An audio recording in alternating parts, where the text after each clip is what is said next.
ये foreign exchange operation series का ये चौथा वीडियो है।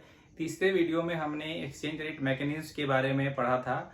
आज के वीडियो में हम उन सभी फैक्टर्स को जानेंगे जो किसी भी कंट्री के एक्सचेंज रेट को प्रभावित करता है।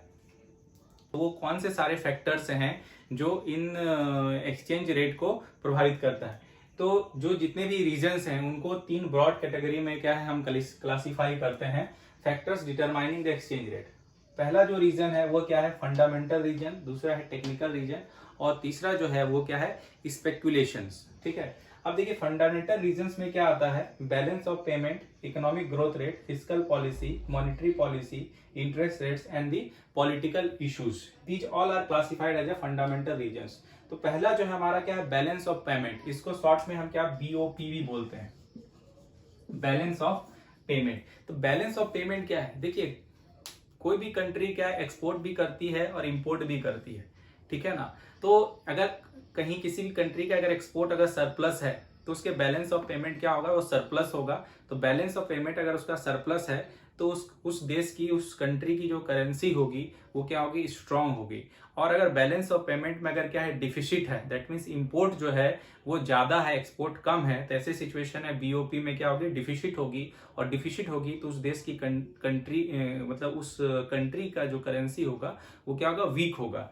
ठीक है, दूसरा जो है इकोनॉमिक ग्रोथ रेट। किसी भी कंट्री का इकोनॉमिक ग्रोथ, वो किस तेजी से वो ग्रो कर रही है, वो भी उस कंट्री के करेंसी का जो वैल्यू है, मतलब एक्सचेंज रेट है, उसको इफेक्ट करती है। अगर मान लीजिए किसी कंट्री में कोई हायर ग्रोथ है, तो उसके लिए क्या वो इंपोर्ट कर रही है, इकोनॉमी में ग्रोथ है, इकोनॉमी एक्सपेंड कर रही है, तो उनको और भी चीजों की जरूरत है, वो क्या चीजें इंपोर्ट कर रही है। तो इंपोर्ट करेगी, मैक्सिमम इंपोर्ट करेगी, तो उनका BOP जो होगा, बैलेंस ऑफ पेमेंट में क्या होगा, डिफिसिट आएगा। ठीक है, क्योंकि एक्सपोर्ट कम है और अगर इंपोर्ट ज्यादा है तो BOP में क्या आएगा, डिफिसिट आएगा। तो उस देश की करेंसी जो होगी वो क्या आ जाएगी, वीक। तीसरा जो है वो है फिस्कल पॉलिसी। फिस्कल पॉलिसी, अगर मान लीजिए फिस्कल पॉलिसी के तहत अगर गवर्नमेंट ने टैक्स रेट्स जो है कम कर दिया, टैक्स रेट अगर कम करती है तो उस कंट्री में ग्रोथ जो है वो ज्यादा देखने को मिलेगी, और ग्रोथ होगी तो उस पर भी एक्सचेंज रेट क्या करेगा, डिपेंड करेगा। चौथा जो है वो क्या है, मॉनेटरी पॉलिसी है। मॉनेटरी पॉलिसी मतलब अर्थनीति में क्या होता है कि जो रेगुलेटर है, अगर रेगुलेटर जो है वो करेंसी के मूवमेंट पे नजर रखती है, कंट्रोल रखती है, ठीक है ना, वो जिस तरह का कंट्रोल रखना चाहेगी। अगर मान लीजिए कि लिक्विडिटी ज्यादा उसको करना है, लिक्विडिटी कम मार्केट में ज्यादा करना है, तो इंटरेस्ट रेट क्या करेगी, कम कर देगी। और लिक्विडिटी को अगर क्या होगा, अगर कम करना तो इंटरेस्ट रेट ज्यादा करेगी, लिक्विडिटी को अगर क्या है बढ़ाना है तो इंटरेस्ट रेट क्या करेगी, कम कर देगी। ठीक है, तो ऐसे सिचुएशन में क्या होता है कि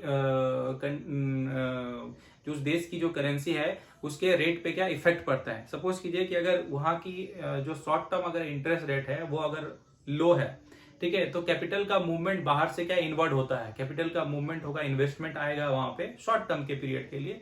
तो ऐसे सिचुएशन में करेंसी का जो रेट है वो क्या हो जाएगा, बढ़ जाएगा। लेकिन अगर लॉन्ग टर्म में वही इंटरेस्ट रेट्स का जो रेट है अगर लॉन्ग टर्म में बढ़ा दिया जाता है तो इसका नेगेटिव इंपैक्ट भी करेंसी से पड़ती है, मतलब करेंसी की जो वैल्यू है वो घट भी जाती है।